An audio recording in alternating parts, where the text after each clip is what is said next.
Hey guys, Professor Bill, Comic Book University. Hawkman, issue number 20. You guys remember I said a thing in the previous issue, a thing that was bad about the book and a thing that was amazing about the book. Well, they rectified both. They literally brought both of them into a big squash. One thing got better, another thing got worse. All right, it happens. It's going to happen. It's going to happen. Let's get talk about who made this comic book so I can blame some people. I'm joking. Let's just talk about who made the comic book. Then I'll start getting into all those details about the book itself. This issue is called Death's Doorway, Part 1, The Passengers. Listen, just because it's called Part 1 does not mean it's jumping on point. Do not make that mistake. Don't.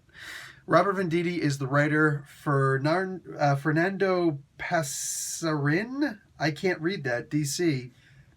Find somebody who can pick a better font for this because I can't see that name.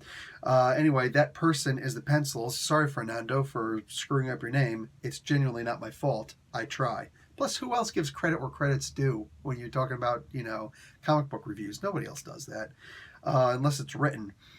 Eau Claire Albert and Danny Mackay are on inks, Jeremy Cox on colors, Starkings and Comic Craft doing the letters, Pat Olive, Tom Palmer, and Jeremiah Shipper on the cover, and Paolo Pantalena on variant cover. Hawkman was created by Garner Fox. The next issue is called Mystery in Space. I think that's cool because Adam Strange is going to be in it, and that's where they really overhauled his story, like a lot. You know what I'm saying? His first appearance was in Showcase, one of the earlier Showcase issues, whatever. Anyway, go check out 10 Things About Adam Strange Explained in a Minute on Comic Book University. Yeah, you'll be all caught up to speed. Anyway, so in this issue, we've got, first off, we get this this really weird thing. We get one of the Rann, the planet Rann, Rann. We get one of these different lives of Hawkman, where he's on the planet Rann. He's one of the troopers, and he's chased by these heretics who want his book. So I forget what they call it here, the Black Tomb or something like that. I don't remember. The Black Journal. We want the Black Journal, and there's like 1 billion of these guys. It's almost the entire planet's population. So he shoots the jetpack and it blows up. It's funny because most of this jetpack is just exhaust when you look at the damn thing, but whatever. Plus, like, this thing is really freaking sensitive and fragile, and like it's a little Chernobyl carried on his back if it can make an explosion like that with one blast. Yeah, it's direct hit, blah, blah, blah. I don't see where that matters. Make a direct hit against your engine with a freaking 45. The car is probably going to still keep on going. This thing, can you imagine if you shot your car, accidentally or otherwise, and the thing like exploded? I mean, like took out an entire city block? Holy crap. I would hate to be flying around with this thing on my back. No wonder Hawkman he became Hawkman and put the wings on his back instead. These things don't blow up when you shoot them. Anyway, like, jeez, like this thing said kaboom. So we wind up getting more than just that one version of Hawkman in here. Like they give a lot. So Sky Tyrant's chilling out on Carter Hall's chair. He's got his feet up. Didn't even, like you can see the scuffs on the bottom of his boot. I'd be pissed. I'd be so pissed. I'd be like, dude, Maid ain't coming until next week. You're probably going to kill her anyway. And you're just messing up my place. Not cool, brah. We need to talk. And this version of Carter Hall might actually do that. You remember I think it was in the previous issue, I was talking about how Carter Hall was just like giving away all his power because he's in his ghost form and he's like, I can't do anything. He's like bending his back. It looks like he's getting humbled by the Iron Sheik. You got to follow the Iron Sheik on freaking Twitter to understand what that means. Anyway, yeah, so like he was just a straight up pussy, right? In this one, he's got a bit more of a backbone. Now, if we keep going this progression, we're going to wind up getting character much like the way that Patrick Stewart played in Ghost, that movie Ghost with Whoopi Goldberg way back in the day, Demi Moore and all of that. I know some people might be like, oh, what? No. Go watch the freaking movie. It's an amazing movie. If that movie came on right now, I would put this review on pause just to go watch that movie again. Yeah, it's like that. It's a good movie. And we see, him slowly learning how to use his spirit powers and whatnot. We're kind of starting to see Carter Hall get more of a backbone in this one. I guess, like, I can in my head canon just say that, he was humbled big time because the ghost, he can't do anything. Oh no, I might disappear. What's going on? And then he's, realizing who he is again more and more, and maybe he'll even start using ghost powers at some point. do a spirit bomb punch in the face a few times. I don't know. But anyway, the idea is out there. They're probably going to wind up doing the exact opposite. That's what they wind up doing. You remember in the previous couple of issues, and when I've been reviewing all the other issues with the Secret Six, one, Sky Tyrant is not as tough there as he is here. Everybody else just looks at Hawkman as something other than Hawkman. They're like, oh yeah, he's some fairy with wings. Yeah, say that when he's got his mace in his hand. It doesn't matter when you say that. Hawkman will whoop your ass. It doesn't matter, all right? But everybody else just sees Hawkman as some kind of a punk with wings. Cute. Maybe read a book once in a while, okay? Specifically titled Hawkman. Understand, no, one of the toughest freaking characters you're ever going to come across. This cat, he was special. He was different. He was different from all the other Secret Six members, everybody, because he wasn't hit by a freaking batarang, you know, from the dark multiverse. Well, they took that away. I really looked at it as there was something, and there was a different way to come out of this. They're still going to use this as a way for him to come out, find a cure, whatever, blah, blah, blah, whatever. But this, they don't give the full explanation of what happened, but he did get hit by the dark multiverse batarang, and he got hit. He was the first one that got hit because the Joker, the Batman Who Laughs, knew that the Thanagarian nth metal that was inside, just the nth metal period, that was inside of him, you know, in his bloodstream, would not allow the Batman Who Laughs venom, whatever, to take him over quickly. It would regenerate, it would recuperate, it would fight off, it would stave off this infection until it just couldn't anymore. The persistence of it was just, I guess it outdid nth metal. Whatever, I'm cool with that. Just don't bring me back to Savage Hawkman. We're okay, right? So, okay, that's interesting, and it puts him back in place with that. I don't like that.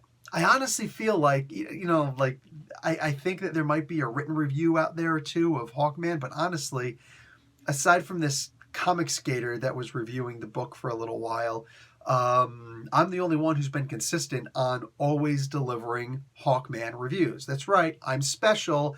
I'm the only guy pushing this book consistently. Just saying.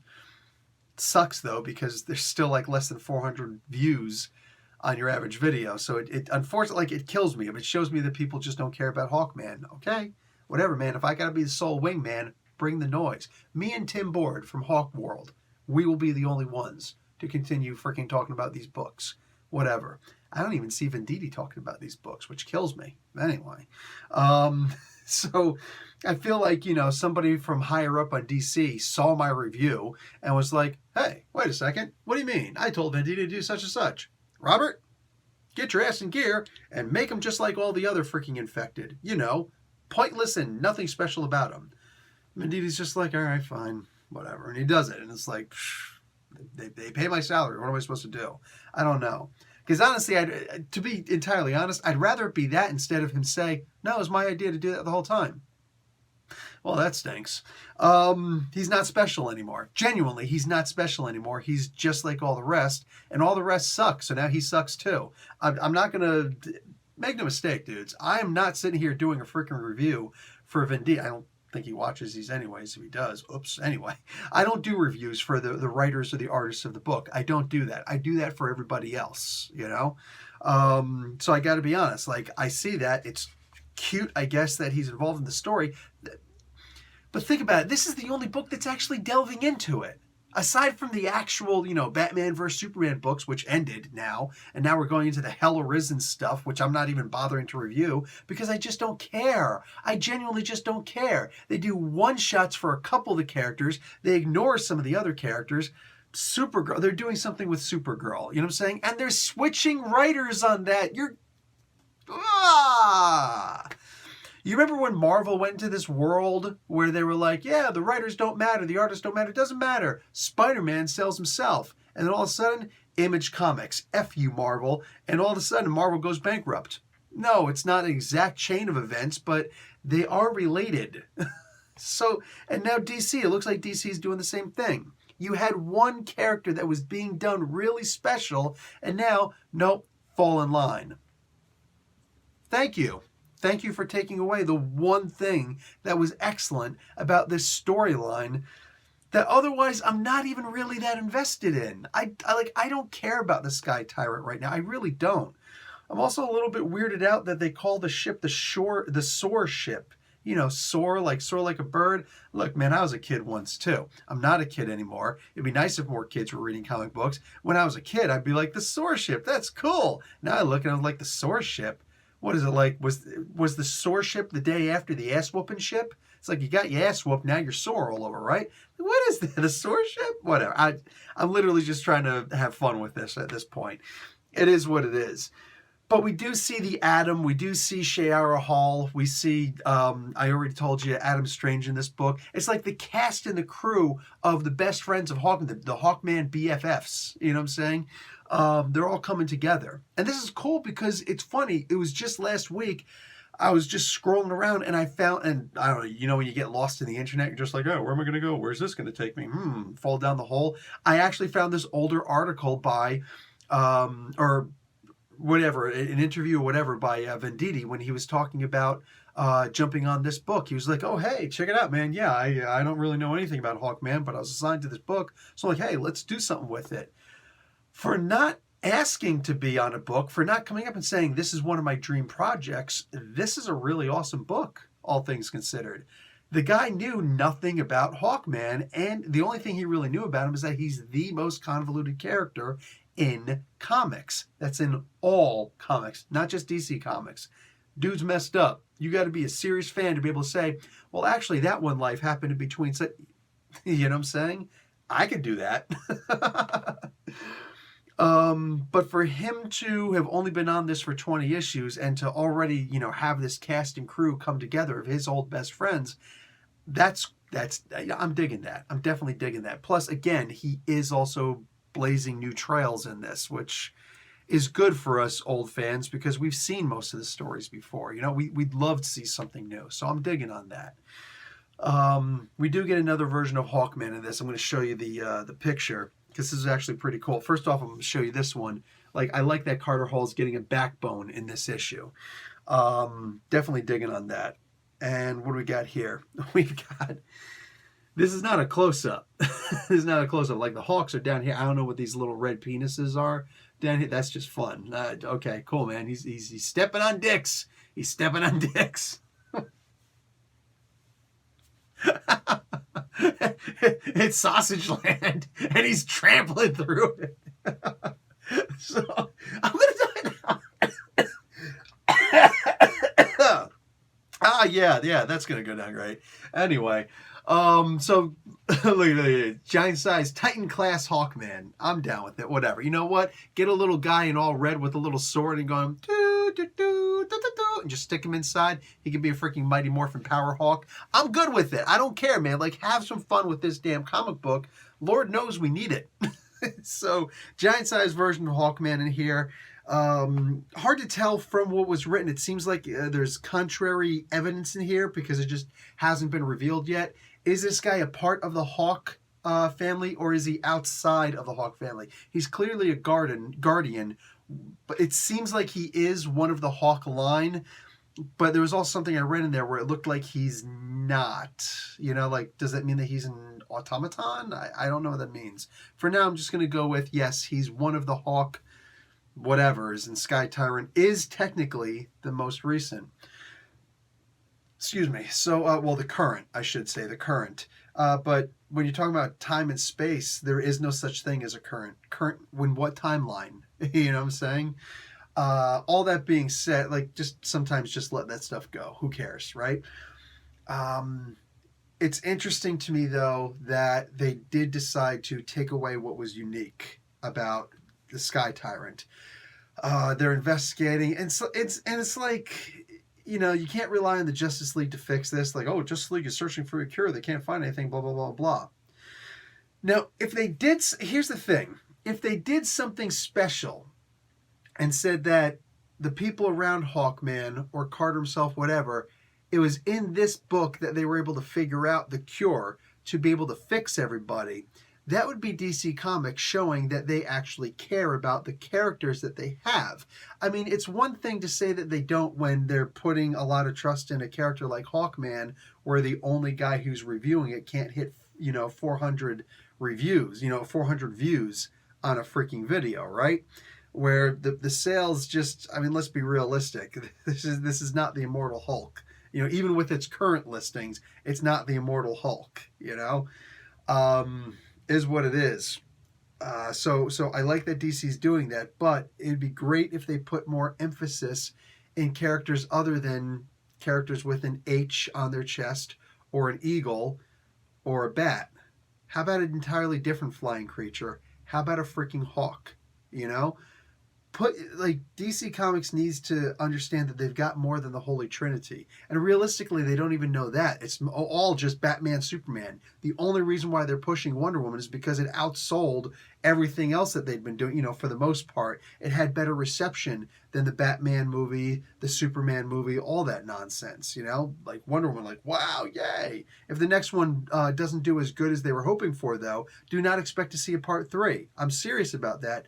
Don't expect a part 3. They'll forget about Wonder Woman, right? But they've got more characters than just Superman and freaking Batman. They could be pushing Green Lantern, which Venditti just got off of to do this. They could be pushing for the Flash, which Joshua Williamson is doing right now. They could be pushing Hawkman. There are a lot of amazing characters. And think about it.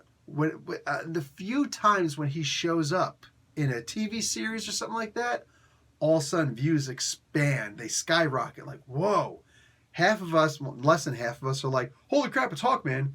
Other people are like, what is this majestic being that just showed up? Because Hawkman is one of those guys that gets eyes on. If you don't know who Hawkman is and you see him for the first time, it's like, oh, shoot, this looks cool. It's not like the Angel over in freaking Marvel. Like, this is a dude who's like broad chest, hairy, not like, you know, most of these other shaved wrestlers and whatnot. Looks like an old school wrestler was like, waxing, why would I do that? You know? Freaking strapped with weapons all over him, sometimes with guns, depending on which version of Hawkman you're talking about. And he's just like, he's this amazing, and this freaking wingspan that's like, holy crap. Like, it's an amazing character that when people look at it, even if you're just breezing, you're doing a double, a triple take on it. DC, Warner Brothers, wake up. You know this sound? That's the sound of your head being pulled out your ass. And I genuinely look forward to it. Like, I'm here with my crystal ball, scrying the future. And I see this sound effect, this action of pulling your head out of your ass in your future. I'm just waiting for the day that my vision and yours match. Yeah, like that. It's cool that DC's got this character out.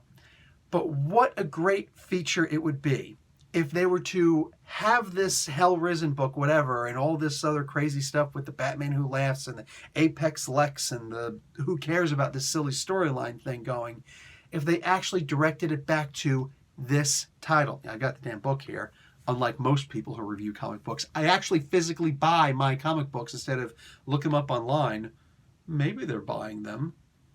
Here's proof that I'm buying mine. Anyway, so yeah, like direct eyes back to this comic book.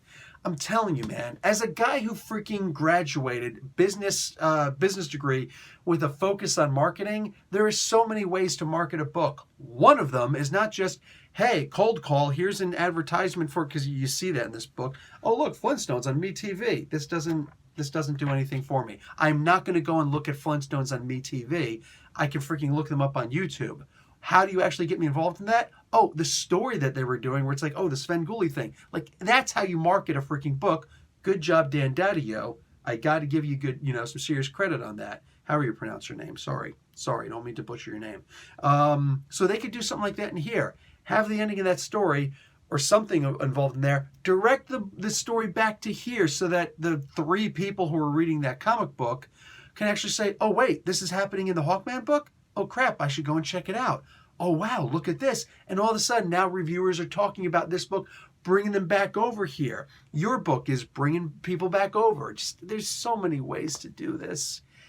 And they just don't try, which tells me, in my mind, in my perception, they just don't care. It's getting hard, my peeps. It's getting hard. It hurts to care. Right now it hurts. Later, It'll be Sourship. Okay, I'm leaving because I'm obviously tired. Professor Bill, Comic Book University. Class dismissed.